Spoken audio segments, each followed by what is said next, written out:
This is Democracy Now!, democracynow.org, The War and Peace Report.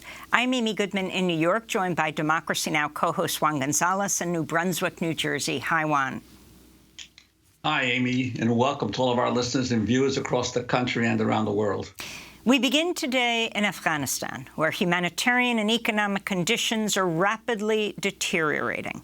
On Monday, U.S. Secretary of State Antony Blinken held a video call with members of the Afghan Evac Coalition, who said they need more help evacuating tens of thousands of people who could be targeted under the Taliban government, and noted, quote, "Winter is coming. There's a famine already." The United Nations estimates 60%, that's more than half of Afghanistan's population, now suffer from acute hunger, and the country faces a financial crisis after the U.S. and other Western countries cut off direct financial assistance to the government. Taliban leaders are also unable to access billions of dollars in Afghan national reserves held in banks overseas. The World Food Programme Executive Director David Beasley told the BBC Afghanistan is now the worst humanitarian crisis on earth. It is as bad as you possibly can imagine. In fact, we're now looking at the worst humanitarian crisis on earth. 95% of the people don't have enough food, and now we're looking at 23 million people marching towards starvation. Out of that, almost 9 million are knocking on famine's door. The winter months are coming. We're coming out of a drought. The next 6 months are going to be catastrophic. It is going to be hell on earth. The UN estimates 500,000 people could flee Afghanistan by the end of the year. Thousands of Afghan refugees are now crossing the border into neighboring Iran. According to the Norwegian Refugee Council, as many as 5,000 Afghans are fleeing into Iran every day. This could set up another crisis in Europe, where the European Union agreed Monday to new sanctions against Belarus for bringing some 4,000 migrants to the border with Poland and leaving them stranded in freezing forests. For more, we're joined by the NRC's Secretary General Jan Egeland, who's in Oslo, Norway. He's just returned from a trip to Iran, where he met with Afghan refugees in a refugee camp. He recently tweeted, quote, "Iran alone hosts more displaced Afghans than 30 European countries combined. Despite this, nations in the European Championship in erecting barbed wire against refugees give negligible funds for displaced Afghans elsewhere." His recent New York Times op-ed is headlined, "Afghanistan is facing a total economic meltdown." Jan Egeland, welcome back to Democracy Now! Describe the scope of the catastrophe in Afghanistan right now and what you think needs to happen. Well, I was myself recently also in Afghanistan, and I sat down with the mothers in these displacement camps around Kabul, and I asked them, what about the future? What do you think of the future? And they told me very clearly, we believe we will starve and freeze to death this harsh winter unless there is an enormous aid operation coming through, and unless there is a public sector again that is able to provide services. It is as acute as that. 40 million civilians were left behind when the NATO countries went for the door in August. But Jan Egeland, the NATO countries not only went for the door, they took all of Afghanistan's financial reserves with them as they left. They froze the assets of the Afghan government. Could you talk about the role of this issue of all of the money in Afghanistan essentially being held hostage by the Western nations that left? Well, yes. I mean, there is a lot of issues over these last 20 years, and one of them is that there was an enormous aid dependency. So 70% of teachers, nurses, doctors, water engineers, garbage collectors, public workers were on the payroll of Western development donors.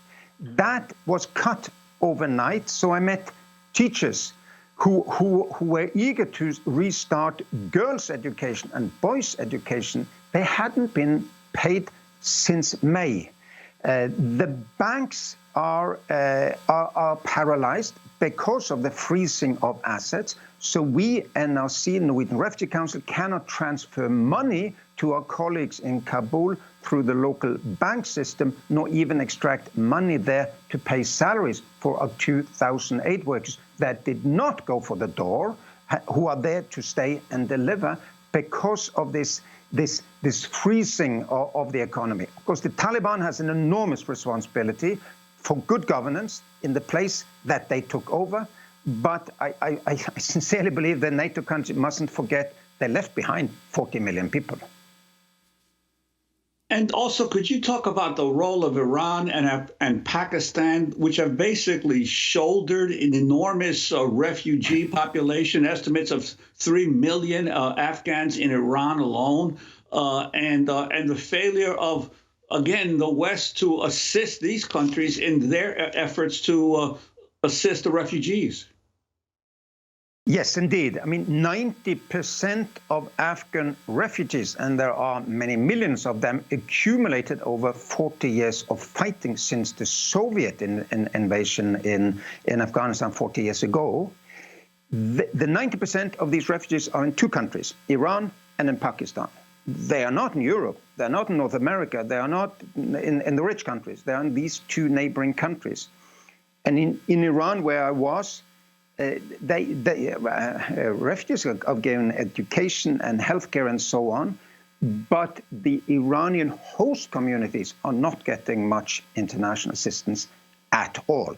So now that 4,000 or 5,000 come over the border every single day, 320,000 since the Taliban took over, I mean, it means that the Afghan refugees in Iran are very afraid of the future because they think that the little they have has to be divided in even smaller portions for all of those coming over the border. There has to be an investment in hope inside Afghanistan, but also in the two neighboring countries. I want to ask about the conditions in the health centers in Afghanistan.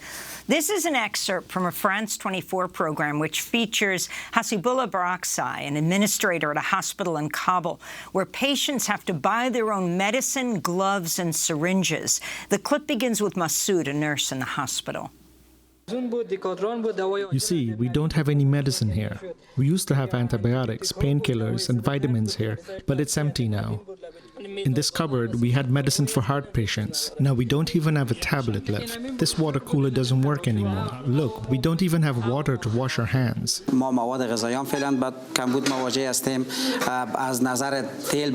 don't have enough food for the patients.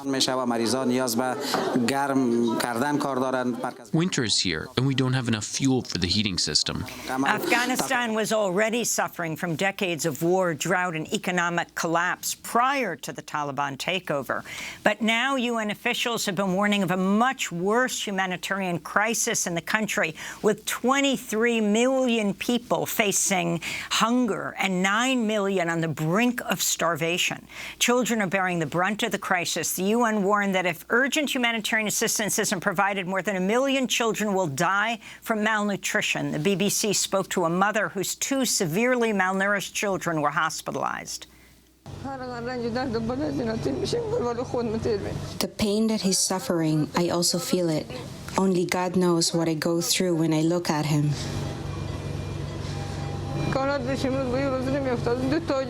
2 of my children are facing death because we don't have any money. I want the world to help Afghan people. I don't want any other mother to see their children suffering like this. Just some of the voices of Afghanistan. Jan Egeland, as Juan just pointed out, when the Taliban toppled Afghanistan's government, the country suddenly lost access to $9 billion in central bank reserves, frozen by the Biden administration. For those countries that are saying we will not support the Taliban, so we will not give money, what do you say to them? Well, I say, correct, that the money should not go to the military political group called the Taliban that took power by force. The money should go to the people, and it is possible. So, number one, there has to be trust funds, as we call it, that is held by UN agencies that funnel money directly to the hospitals that you just showed that are where people are dying at the moment. It can go straight to the teachers that were on the payroll of the World Bank previously, can go straight to them. So the money can go through us, international organizations, straight to the people. Secondly, unfreeze those funds that will enable banks to function again. At the moment, we cannot even buy relief items in Afghanistan. We have to ship them over, take them over from Pakistan and Iran, which means that that employment is dying in Afghanistan. And thirdly, donors come down from the fence, see that we are there. We are reliable channels for funding. The money will go to the people. Transmit funding, not just come with pledges. This will not become Switzerland in a long time. You have to share the risk with us to save lives this winter. And Jan Egeland, I wanted to ask you: isn't it in the interest of the NATO and the Western nations that were in Afghanistan to assure some kind of an orderly government in Afghanistan? Because if the Taliban are not able to deliver basic services to their people, doesn't that give a possibility for a rise of even more extremist groups within the country, like ISIS? That could well be. But anyhow, I would argue that nobody wants an implosion in Afghanistan where 40 million people see, I have no hope here. I need to leave.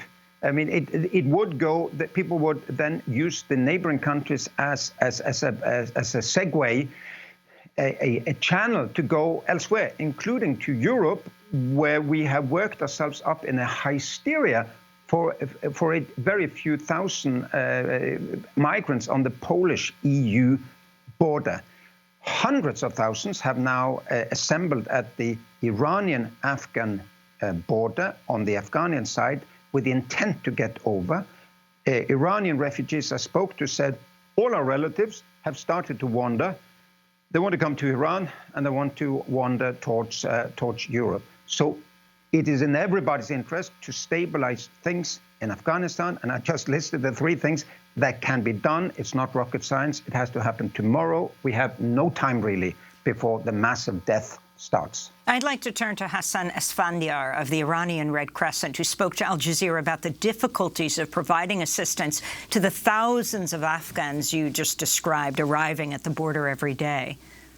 Due to the current situation of sanctions to the country, unfortunately, we were not able to receive the international donations assistance because the banking channels are blocked, and then we are not able to receive the humanitarian donations. So far, the Iranian Red Crescent tried to provide its own resources for the Afghan displaced populations who are approaching the border. As it is mentioned by your colleagues in the report, the average number of the populations who are approaching the Iranian borders are between 2,000 to 7,000 per day. So it's a huge number. So, Jan Egeland, of course, the U.S. has sanctions against Iran.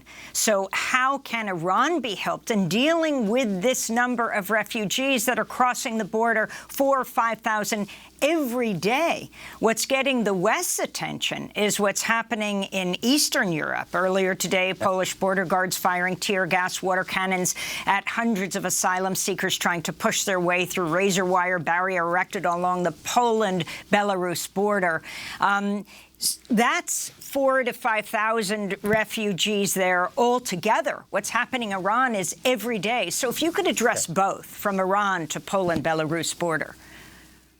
Well, as a European, I'm ashamed of what's happening in our part of the world. What Belarus is doing by using vulnerable migrants like chess pawns in some kind of a power play, and then Europe basically say, we're not going to hear any asylum application at all.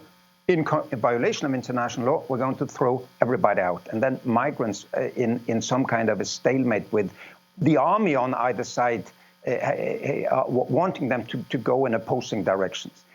That's Europe. with a few thousand. In Iran, we're having between 3.5 and 4 million Afghans at the moment. 3.5 to 4 million. I think that has to be sunk in. 4,000 or 5,000 more per day, and a very small international aid program. Again, the United Nations is there with UNHCR, the refugee agency. NRC is there. We can do more. We need more funding. We also ask for more freedom of operation from the Iranian authorities so we can win this race against the winter on both sides of the border, inside Afghanistan, but also in Iran and in Pakistan. It has to be understood that a lot is at stake. It's not a small catastrophe. It's 23 million people who have no more food. They will wander. I would go, if I was in that situation, I would also wander to where I could get food for my children. And Jan Egeland, in the particular role of the United States in all this, as being the primary power that led the war in Afghanistan for so many years, and then the Biden administration suddenly pulling out, what would you urge the Biden administration to do now? The U.S. should lead, really, as it has in the military political project over the last 20 years, should lead in the humanitarian relief operation. Unfreeze the assets that is necessary to get the public sector going. The World Bank sits on funds. So when I wrote to the World Bank president, the answer back was, well, we're willing to do things if the member states on our board, the U.S. and others, tell us to release money. We can't release money. It's sitting there for teachers and nurses and hospitals and whatnot in Afghanistan. And also enable us as organizations to really work effectively and efficiently on both sides of the border. Iran sanction is making it difficult for us to work to some extent.